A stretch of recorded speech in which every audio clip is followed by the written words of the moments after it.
अंदर आ जाइए, हमें आपका ही इंतजार था। हमें पता है कि आप यह वीडियो हमारी वेबसाइट या यूट्यूब चैनल पर देख रहे हैं, क्योंकि आप अपोस्टिल को जल्दी करवाने के सही चरणों के बारे में जानना चाहते हैं। इस तरह के दस्तावेज को जितनी जल्दी और आसानी से हो सके, तो तैयार हो जाइए और चलिए शुरू करते हैं। नमस्ते। अगर आप ये वीडियो देख रहे हैं तो शायद आप ये समझना चाहते हैं कि जल्दी से अपोस्टिल कैसे करें। टेक्सास में प्रॉमिसरी नोट को एक नॉन रिकॉर्डेबल दस्तावेज माना जाता है। इसकी लागत क्या होगी, वर्तमान टर्न अराउंड और प्रोसेसिंग समय क्या है? टेक्सास अपोस्टिल ऑर्डर के लिए आपको इन सटीक चरणों का पालन करना होगा। सबसे पहले टेक्सास के सेक्रेटरी ऑफ स्टेट द्वारा गैर रिकॉर्ड करने योग्य दस्तावेज जैसे प्रॉमिसरी नोट आप हमें ईमेल या फैक्स के जरिए नहीं भेज सकते। अपोस्टिल के लिए एक अपवाद है जिसके बारे में हम बात करेंगे। आपको हमें मूल वेट इंक हस्ताक्षरित प्रॉमिसरी नोट मेल करना होगा या यहाँ छोड़ देना होगा। ऑस्टिन कार्यालय में फोटोकॉपी मान्य नहीं है। सभी गैर रिकॉर्ड योग्य दस्तावेजों को टेक्सास नोटरी पब्लिक द्वारा वेट इंक से नोटरीकृत होना चाहिए। आप किसी अन्य राज्य या देश के नोटरी का उपयोग नहीं कर सकते। आप केवल टेक्सास नोटरी का ही उपयोग कर सकते हैं। फिर आपको एक वकील को या एक टेक्सास नोटरी को अपने नॉन रिकॉर्डेबल दस्तावेज पर या तो ये टेक्सास नोटरी जुराइट या पावती टेक्स्ट शामिल करना या संलग्न करना होगा, जैसा कि यहाँ दिखाया गया है। तो ये किसी भी प्रकार का प्रॉमिसरी नोट हो सकता है। दुनिया भर में सचमुच सैकड़ों अलग अलग तरह के प्रॉमिसरी नोट हैं, शायद हजारों। तो ये विभिन्न प्रकार के प्रॉमिसरी नोट्स की एक छोटी आंशिक सूची है जो आपके पास हो सकते हैं। तो फिर से यह किसी भी प्रकार के प्रॉमिसरी नोट के लिए है। टेक्सास अपोस्टिल प्राप्त करने के लिए आपको इसे नोटरीकृत करने का तरीका बिल्कुल वैसा ही है। तो अपने प्रॉमिसरी नोट पर आपको या तो ये टेक्सास नोटरी जुराइट टेक्स्ट यहाँ शामिल करना होगा। तो आप या तो इसे अपने दस्तावेज पर कॉपी और पेस्ट कर सकते हैं या आप इसे यहीं से प्रिंट कर सकते हैं। इस पर यहाँ इस पीडीएफ पर क्लिक करें और आप टेक्स्ट डाउनलोड कर सकते हैं जो मैंने अभी आपको दिखाया है, और फिर आप उस दस्तावेज को अपने प्रॉमिसरी नोट के साथ संलग्न कर सकते हैं, या जैसा कि यहां लिखा है, यानी इन दोनों में से केवल एक विकल्प चुनें। आप टेक्सास नोटरी पावती टेक्स्ट चुन सकते हैं जो बहुत ही बड़ा है। बड़ा होने के कारण ज्यादातर लोग इसका उपयोग नहीं करते हैं। आप पूरा टेक्स्ट इस पीडीएफ से डाउनलोड करें और फिर इसे प्रिंट कर प्रॉमिसरी नोट के साथ डीएच दें, यदि आप इसे सीधे अपने प्रॉमिसरी नोट पर नहीं डालना चाहते। आप अपने दस्तावेजों को ऑनलाइन माध्यम से नोटरीकृत करने के लिए टेक्सास ई नोटरी का उपयोग कर सकते हैं, जिसे रिमोट ऑनलाइन नोटरी भी कहा जाता है। यदि आप वर्तमान में टेक्सास या अमेरिका में नहीं हैं, तो अपने ई हस्ताक्षरित और नोटरीकृत दस्तावेजों को अपलोड करने के लिए हमारे संपर्क पेज का उपयोग करें, ताकि आपको हमें कभी भी कुछ भी मेल करने की जरूरत न पड़े। और इसलिए इस पेज से आप हमारे संपर्क करें पेज पर 3 अलग अलग तरीकों से पहुंच सकते हैं। आप यहाँ उस पर क्लिक कर सकते हैं, आप यहाँ क्लिक कर सकते हैं, या आप यहाँ क्लिक कर सकते हैं। हमारे टेक्सास अपोस्टिल पेज पर नीचे दिए गए ऑन ऑर्डर फॉर्म बटन पर क्लिक करके ऑनलाइन ऑन ऑर्डर फॉर्म को पूरा करें। इसे प्रिंट करें और प्रीपेड फेडेक्स या यूपीएस लेबल के साथ हमें मेल करें या हमारे पास छोड़ दें, ताकि हम आपके दस्तावेज आपको या दुनिया में किसी को भी वापस मेल कर सकें। यदि आप इलेक्ट्रॉनिक संस्करण का उपयोग कर रहे हैं और इसे ई नोटरी करवा रहे हैं, तो आपको हमें कुछ भी मेल करने की जरूरत नहीं है। तो फिर आप हमारे हमसे संपर्क करें पेज पर जाएंगे और आप 3 चीजें अपलोड करेंगे। एक आपके इलेक्ट्रॉनिक रूप से नोटरीकृत दस्तावेज की प्रति है। 2 आपके prepaid return FedEx UPS shipping label की पीडीएफ है। और 3 हमारे ऑर्डर फॉर्म पेज की पीडीएफ है। तो जब आप हमारे online on order form page पर जाते हैं, तो इसे प्रिंट करने के बजाय आप अपनी प्रिंटर सेटिंग्स में ड्रॉप डाउन मेनू से पीडीएफ के रूप में सहेजन वाले विकल्प का चयन कर सकते हैं। इसके बाद बस उस आधिकारिक ऑर्डर फॉर्म पेज को पीडीएफ में सुरक्षित रूप से सहेज लें और फिर उसे हमारी वेबसाइट के संपर्क पेज पर बिना किसी परेशानी के अपलोड कर दें। और इस तरह आपको हमें कुछ भी मेल नहीं करना पड़ेगा, ना गाड़ी चलाने, ना उड़ने और ना ही पजामे से बाहर निकलने की जरूरत है। आप दुनिया में जहां भी रहते हैं वहां से ये सब ऑनलाइन करें। अगला चरण 2 है जो शिपिंग निर्देश है। ये चरण 2 है। मैं इस बारे में बताने जा रहा हूं कि आप दस्तावेज कैसे भेजेंगे और हम दस्तावेज आपको वापस कैसे भेजेंगे। तो आने जाने की शिपिंग और आपको शिपिंग लेबल कैसे बनाने हैं और आपको क्या करना है। तो यह इस पर निर्भर करता है कि आप राज्य, संघीय या दूतावास स्तर के दस्तावेजों को अपोस्टिल करवा रहे हैं या तीनों को। यदि आप उदाहरण के लिए एक गैर हेग देश के लिए जा रहे हैं, तो आपको कानूनी प्रक्रिया से गुजरना होगा, जिसे दस्तावेज वैधीकरण या सत्यापन प्रक्रिया कहा जाता है। और यदि यह राज्य स्तर का दस्तावेज है, जैसे कि मान लीजिए वियतनाम या थाईलैंड के लिए जन्म प्रमाण पत्र, तो आपको इसे टेक्सास के राज्य स्तर पर करवाना होगा, फिर संयुक्त राज्य अमेरिका विदेश विभाग और फिर उस देश के दूतावास से। और वह तीसरा चरण है। तो मैं उस सब के बारे में बताने जा रहा हूं कि आपको शिपिंग कैसे करनी है। तो अपने दस्तावेज हम तक पहुंचाने के लिए आमतौर पर केवल 2 ही तरीके होंगे। सबसे आसान तरीका, जिसकी हम 99% लोगों को सलाह देते हैं, वह यह है कि आप दस्तावेज हमारे ऑस्टिन पते पर मेल करें जो ऑन ऑर्डर फॉर्म और शिपिंग निर्देशों पर है। या यदि आप ऑस्टिन क्षेत्र में रहते हैं, तो आप अपने दस्तावेज हमें दे सकते हैं। फिर से ये प्रक्रिया को तेज नहीं करता है, जिसके बारे में हम चरण 3 में चर्चा करेंगे। मेल करने या देने से प्रक्रिया बिल्कुल भी तेज नहीं होती है। ये वॉक इन सेवा नहीं है। आप हमारे कार्यालय से सीधे अपोस्टिल प्राप्त नहीं कर सकते। ये केवल टेक्सास के सेक्रेटरी ऑफ स्टेट, विदेश विभाग या संबंधित दूतावासों से ही प्राप्त किए जा सकते हैं। और हम अपने डी.सी कार्यालय में सभी वैधीकरण करते हैं। डी.सी में स्थित तमाम विदेशी दूतावासों में, जहां दुनिया के 99% विदेशी दूतावास हैं। तो मैं बताने जा रहा हूं कि आपको क्या करना है। तो यदि आप अपने दस्तावेज हमें मेल करने जा रहे हैं, तो कृपया डाकघर का उपयोग न करें। संयुक्त राज्य डाक सेवा का उपयोग न करें। वे लगातार दस्तावेज खो देते हैं। वे हर साल एक कारण से अरबों डॉलर खो देते हैं। वे अक्षम हैं, वे अविश्वसनीय हैं। उनका उपयोग न करें। अपने दस्तावेज हमें मेल न करें या हमसे उन्हें आपको वापस मेल न करवाएं, क्योंकि आमतौर पर ट्रैकिंग बहुत खराब होती है। हम केवल फेडेक्स का उपयोग करने की सलाह देते हैं, लेकिन यदि आप फेडेक्स या यूपीएस चाहते हैं, या यदि आप यूरोप या दक्षिण अमेरिका या मध्य अमेरिका में हैं, तो मुझे पता है कि उन देशों में डीएचएल बड़ा है। लेकिन फिर से, सबसे विश्वसनीय और जिसकी हम अनुशंसा करते हैं और हम उनके साथ हर दिन शिप करते हैं, और हम दसियों हजार दस्तावेज शिप करते हैं, और हमारे 6 महाद्वीपों पर ग्राहक हैं, अभी तक अंटार्कटिका नहीं मिला है, वो फेडेक्स है। वे अब तक के सबसे भरोसेमंद हैं। यदि आप चाहते हैं कि आपके दस्तावेज खराब ना हो या खोए नहीं, तो वे सबसे भरोसेमंद हैं। और यदि आप दस्तावेजों का उपयोग कर रहे हैं, तो वे सबसे सस्ते भी हैं यूनाइटेड स्टेट्स में अब तक के। और मैं आपको एक उदाहरण देता हूं। हम अपने डी.सी कार्यालय में ऑस्टिन टेक्सास से भेजते हैं। टेक्सास के बीचों बीच से पूरे देश के उस पार जितनी दूर आप जा सकते हैं, वॉशिंगटन डीसी से अटलांटिक तक। हमारे डीसी ऑफिस से फेडेक्स द्वारा 2 दिन में कागजात भेजने में $11 यानी $10.95 लगते हैं। कार्यालय, यदि हम यूपीएस का उपयोग करें तो $40 से ज्यादा का खर्च आएगा, और पोस्ट ऑफिस के लिए $20 से ज्यादा लगेंगे। ये करीब $23 है। ये दोगुने से भी ज्यादा है। तो अगर आप दस्तावेज भेज रहे हैं, तो फेडेक्स यूपीटीस और पोस्ट ऑफिस से काफी सस्ता है। अगर आप इसे जल्दी भेज रहे हैं, तो ज्यादातर लोग नहीं जानते कि ये सिर्फ फेडेक्स वन विकल्प में है। और हमारे शिपिंग पेजों पर हमारा वीडियो इसके बारे में विस्तार से बताएगा, और मैं इसे समझाऊंगा। इन्हीं लिंक्स पर आप क्लिक करेंगे तो ये एक लंबा वीडियो होगा, लगभग 15-20 मिनट का एक और वीडियो। ये आपको कुछ ऐसा बताएगा जो फेडेक्स या यूपीएस अपनी वेबसाइट पर भी नहीं करते हैं। हमारे पास स्क्रीनशॉट और एक वीडियो है जो स्क्रीनशॉट के माध्यम से बताता है कि आप fedex.com पर प्रीपेड रिटर्न शिपिंग लेबल कैसे बना सकते हैं। दुनिया में कहीं से भी up.is.com पर, आप दुनिया में कहीं भी हों, ऑनलाइन प्रीपेड शिपिंग लेबल बनाकर प्रिंट करें और हमें मेल कर दें, या p.tf डाउनलोड करके ईमेल कर दें। यह बस एक साधारण p.tf है। आप हमें वर्ड, जिफ या जेपेग जैसा शिपिंग लेबल नहीं दे सकते। आपको वही मूल पीडीएफ दस्तावेज चाहिए जो यूपीएस और फेडेक्स इसे बनाने पर उपलब्ध कराते हैं। इन लिंक्स पर क्लिक करें और वे वीडियो और स्क्रीनशॉट के माध्यम से पूरी तरह से विस्तार से समझाएंगे कि इसे किस प्रकार से पूरा करना है। अगर आप इंटरनेशनल शिपिंग कर रहे हैं, तो आपको वह करना होगा जिसे सीमा शुल्क चालान या कस्टम्स कहते हैं। रसीद कहा जाता है जो आपको करनी होगी। आप इन पर क्लिक करें, ये फेडेक्स के लिए और ये यूपीएस के लिए।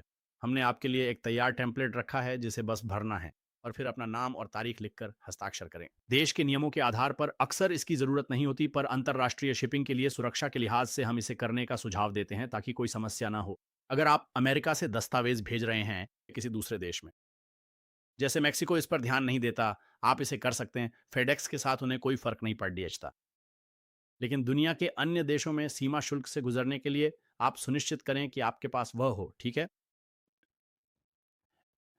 और फिर दूसरी बड़ी बात यह है कि आप शिपिंग लेबल पर हमारा नाम नहीं डाल सकते।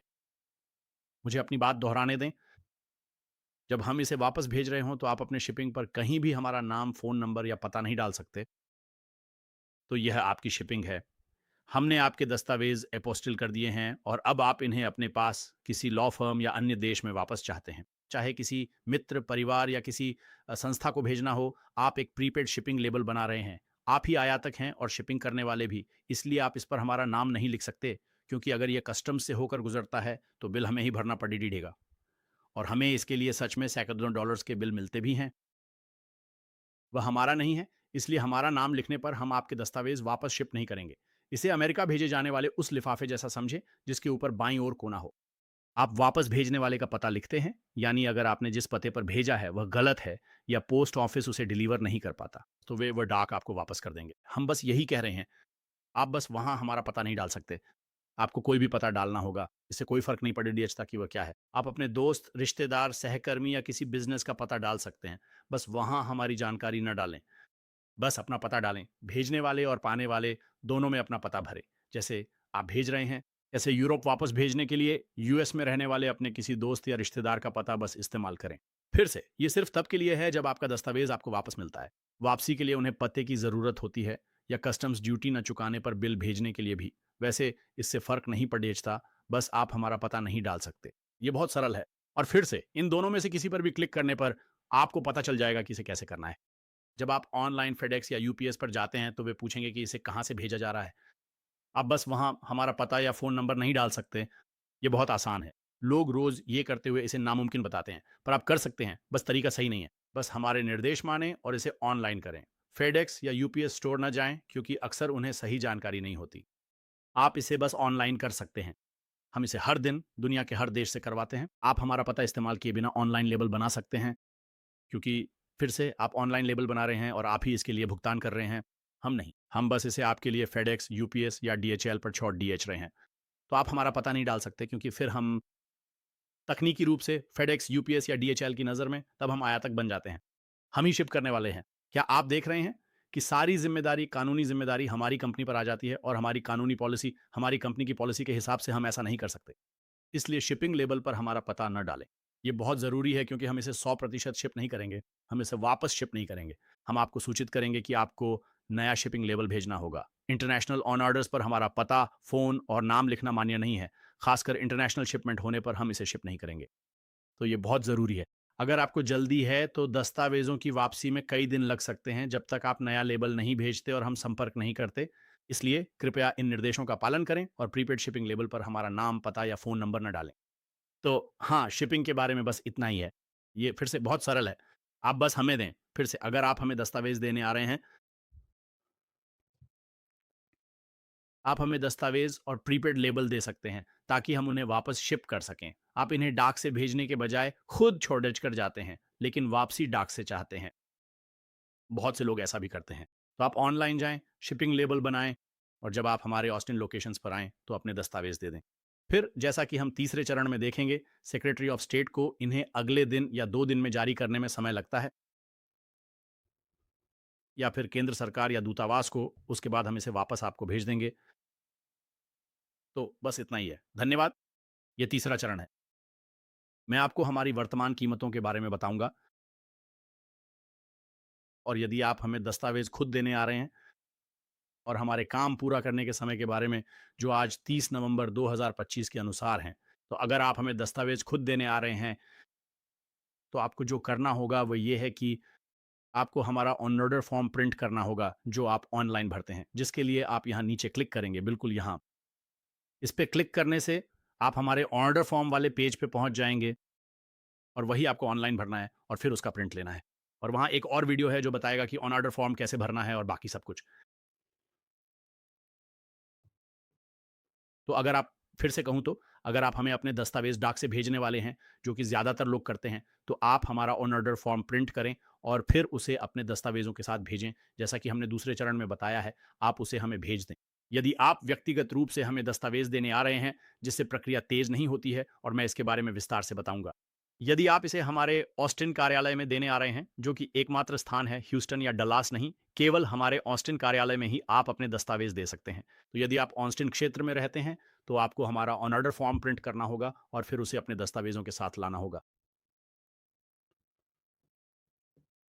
और अब मैं आपको हमारे काम बंद करने के समय के बारे में बताऊँगा। तो उसी दिन की सेवा के लिए इसका मतलब ये है कि हम आपके कानूनी दस्तावेज़ टेक्सास के सेक्रेटरी ऑफ स्टेट के पास जमा करेंगे। यदि हमें आपके दस्तावेज़ दोपहर 12 बजे तक मिल जाते हैं, सेंट्रल टाइम के मुताबिक, सोमवार से शुक्रवार, बड़े संघीय या राज्य अवकाशों को छोड़कर, जब भी सेक्रेटरी ऑफ स्टेट का कार्यालय खुला हो, वे छुट्टियों के अलावा भी बंद रहते हैं। जैसे इस साल 4 जुलाई के अगले सोमवार को छुट्टी थी। वह संघीय अवकाश नहीं था। वे इस सप्ताह थैंक्सगिविंग पूर्व बुधवार को भी बंद थे और वह भी कोई संघीय अवकाश नहीं था। या ब्लैक फ्राइडे को भी वे बंद रहते हैं। वह संघीय अवकाश नहीं है, फिर भी वे बंद रहते हैं। तो वे इस सप्ताह 3 दिनों के लिए बंद हैं और वे क्रिसमस के लिए भी 3 दिनों तक बंद रहेंगे। उन्होंने क्रिसमस ईव से पहले छुट्टी घोषित कर दी है। ये संघीय अवकाश नहीं है, इसलिए उनके बंद होने पर हम दस्तावेज जमा नहीं कर पाएंगे। बस ये ध्यान रखें, समय सीमा के लिए कोई भी कंपनी आपके दस्तावेज तभी जमा कर सकती है जब सेक्रेटरी ऑफ स्टेट का कार्यालय खुला हो। मैं बस ये स्पष्ट करना चाहता हूँ, अगर हमें आपके दस्तावेज सोमवार से शुक्रवार दोपहर 12 बजे सेंट्रल स्टैंडर्ड टाइम तक मिल जाए जब वे खुले हों, तो हम गारंटी देते हैं कि अगर हमें वे 12 बजे तक मिल जाते हैं तो हम उन्हें टेक्सास राज्य के पास जमा कर देंगे। फिर उनके काम पूरा करने के समय के आधार पर वे बदलते रहते हैं। हमारा इस पर कोई नियंत्रण नहीं है। कोई भी कंपनी या व्यक्ति यह नियंत्रित नहीं कर सकता कि वे कितनी जल्दी काम पूरा करेंगे अभी के अनुसार, और हम इसे हर महीने बदलते हैं। जैसे अभी कुछ ही घंटों में यह बदलकर दिसंबर 2025 हो जाएगा। तो अगर आप भविष्य में ये वीडियो देख रहे हैं 2026 या 2027 में, तो इस वीडियो में जो देख रहे हैं उसे भूल जाइए। इस पेज पर यहाँ जो लिखा है वही सेक्रेटरी ऑफ स्टेट के लिए वर्तमान टर्न अराउंड समय होगा, और मैं अपने उदाहरणों के जरिए इसे समझाऊंगा। तो अभी के हिसाब से नवंबर 2025 में सेक्रेटरी ऑफ स्टेट को दस्तावेजों पर अपोस्टिल जारी करने में 0 से 2 कार्य दिवस लगते हैं, और मैं अब समझाऊंगा कि 0 दिनों का क्या मतलब है। ठीक है, तो हम यहाँ कुछ स्थितियां देखते हैं। तो अगर हमें आपके कागजात मेल या ड्रॉप ऑन ऑफ से सेंट्रल टाइम दोपहर 12 बजे तक मिल जाते हैं, तो हम आपके दस्तावेज फाइल कर देंगे। तब यह संभव है, पर निश्चित नहीं, कि सेक्रेटरी ऑफ स्टेट उसी दिन आपका अपोस्टिल जारी कर दे। तो उसी दिन का मतलब है 0, यानी हमें आपका दस्तावेज उस दिन दोपहर 12 बजे तक या उससे पहले मिल जाएगा। हम उसे उसी दिन फाइल करेंगे और वे उसे उसी दिन जारी कर सकते हैं, और हम उसे ठीक उसी दिन आपको वापस मेल कर देंगे। ये 0 दिन है। या हमारे फाइल करने के बाद उन्हें आपको इसे जारी करने में 2 कार्य दिवस तक लग सकते हैं। ठीक है, तो मैं यहाँ हमारे उदाहरण समझाता हूँ। तो पहली स्थिति, हमें सोमवार को दोपहर 12 बजे के central standard time cut off समय तक आपके दस्तावेज मिल जाते हैं, और फिर हम उसे उसी दिन फाइल कर देते हैं। सेक्रेटरी ऑफ स्टेट या तो आपके दस्तावेजों पर उसी दिन अपोस्टिल जारी कर देंगे, जो कि 0 दिन है। वे इसे अगले कार्य दिवस पर कर सकते हैं, जो 1 दिन है, या 2 कार्य दिवसों में। तो सबसे खराब स्थिति में आपको यह बुधवार को मिलेगा और वापस मेल किया जाएगा। तो अगर हमें आपका दस्तावेज 12 बजे तक मिल जाता है, तो ये सबसे अच्छी स्थिति है। ठीक है, दूसरा उदाहरण यह है कि अगर हमें आपका दस्तावेज सेंट्रल टाइम दोपहर 12 बजे के बाद मिलता है, तो अगर आप इसे हमें मेल करते हैं और हमें ये दोपहर 2-3 बजे यूपीएस या फेडेक्स या डीएचएल से मिलता है, या आप इसे हमारे ऑफिस में छोड़ते हैं 2-3-4 बजकर 55 मिनट पर, हमारे पास लोग ठीक 5 बजे से पहले इसे छोड़ने आते हैं उसी सोमवार को, हम इसे केवल अगले दिन ही फाइल कर सकते हैं। हम इसे अगले कार्य दिवस पर फाइल करेंगे, और फिर वे इसे उसी दिन जारी कर सकते हैं। वह 0 दिन है। वे इसे अगले कार्य दिवस, 1 दिन या 2 कार्य दिवसों में जारी कर सकते हैं। तो सबसे खराब स्थिति में हम इसे ले सकते हैं और उस गुरुवार को आपको वापस मेल कर सकते हैं। तो फिर से दोनों स्थितियों में अगर हमें आपका दस्तावेज सोमवार को मिलता है, चाहे दोपहर से पहले या दोपहर के बाद, ये बुधवार या गुरुवार होगा। तो फिर से बिल्कुल खराब स्थिति में, जब तक कि कोई ज़ॉम्बी कयामत या एलियन हमला ना हो जाए, अगर आप सोमवार को करते हैं, तो ये आपको गुरुवार को वापस मेल कर दिया जाएगा। खराब स्थिति, अच्छी स्थिति, ये आपको सोमवार को वापस मेल किया जा सकता है। तो बस इसे समझाने के लिए, और मैं इस बात पर जितना जोर दूं कम है, अगर आप ऑस्टिन में हमारे मुख्य कार्यालय आ रहे हैं, तो मेल करने के बजाय दस्तावेज खुद छोड़ना प्रक्रिया को तेज नहीं करता है। चाहे हमें वे ड्रॉप ऑफ से मिलें या मेल से, कभी भी टर्न अराउंड समय वही रहेगा। बहुत से लोग हमारी वेबसाइट नहीं पढ़ते और सोचते हैं कि काम उसी दिन हो जाएगा, पर यह मुमकिन नहीं, क्योंकि यह सेक्रेटरी ऑफ स्टेट है। ये उन पर निर्भर है। वे तय करेंगे कि वे इसे उसी दिन जारी करेंगे, अगले दिन या 2 दिनों में। तो कृपया, जब तक आप ऑस्टिन क्षेत्र में नहीं रहते, यह प्रक्रिया को तेज नहीं करता है। बस अपने दस्तावेज हमें रातों रात भेज दें, जैसा कि हमने दूसरे चरण में बताया है। ठीक है, और फिर ये कीमतें आज की तारीख के अनुसार हैं। ये अगले साल 2026 या 2027 या 2028 में बदल सकती हैं, जब भी आप ये वीडियो देख रहे हों। लेकिन इस वीडियो में जो कहा गया है उस पर ना जाएं। यहाँ जो लिखा है उसे देखें। यहाँ जो कुछ भी लिखा है, ठीक यहाँ इस समय जो भी लिखा है वही वर्तमान कीमत है। तो पहले दस्तावेज के लिए, यदि आपको सेक्रेटरी ऑफ स्टेट से एक दस्तावेज अपोस्टिल कराना है, तो यह $95 है, और इसमें सभी फाइलिंग शुल्क शामिल हैं। तो आप हमें कोई चेक या मनी ऑन ऑर्डर या कैशियर चेक ना दें। आप हमें राज्य फाइलिंग शुल्क के लिए पैसे ना भेजें, और आपको कागजी कार्रवाई करने की जरूरत नहीं है। आप हमें राज्य का फॉर्म ना भेजें, हमारे अपने फॉर्म है और हम फाइलिंग शुल्क का भुगतान करते हैं। तो ये सिर्फ $95 है, बस इतना ही, कोई टैक्स नहीं है। ये सिर्फ $95 फ्लैट है, बस इतना ही लगेगा। और फिर यदि दस्तावेज ज्यादा हैं तो छूट दी जाती है। और ये आपके लिए एक आसान सा चार्ट है। एक के 95 लगेंगे, 2 अपोस्टिल कराने पर, और ये एक ही समय पर है 170, 3 के लिए 245, और इसी तरह आगे भी। ये वर्तमान मूल्य निर्धारण है, आप जानते हैं, ये हमारे पास है। अतिरिक्त दस्तावेज शुल्क $75 प्रति दस्तावेज है। जब आप ऑर्डर करने के लिए तैयार हों, इस बटन पर क्लिक करें और यह आपको हमारे ऑर्डर फॉर्म पर ले जाएगा टेक्सास अपोस्टिल्स के लिए। यह केवल टेक्सास के लिए है। यह संघीय मूल्य निर्धारण या कॉर्पोरेट मूल्य निर्धारण, कॉर्पोरेट दस्तावेजों के अपोस्टिल के लिए टेक्सास कॉर्पोरेट मूल्य निर्धारण या दूतावास शुल्क के लिए नहीं है। यह विशेष रूप से केवल टेक्सास सेक्रेटरी ऑफ स्टेट और टेक्सास दस्तावेजों के लिए है। यानी वे दस्तावेज जो टेक्सास नोटरी द्वारा नोटरीकृत हैं या जो टेक्सास की किसी संस्था से जारी किए गए थे, शहर, राज्य, काउंटी या राज्य सरकार, जैसे टेक्सास जन्म प्रमाण पत्र, मृत्यु प्रमाण पत्र, विवाह लाइसेंस, तलाक की डिक्री, आपराधिक रिकॉर्ड की जांच, driving licence, power of attorney, ऐसी चीजें। तो ये तीसरा चरण है। धन्यवाद।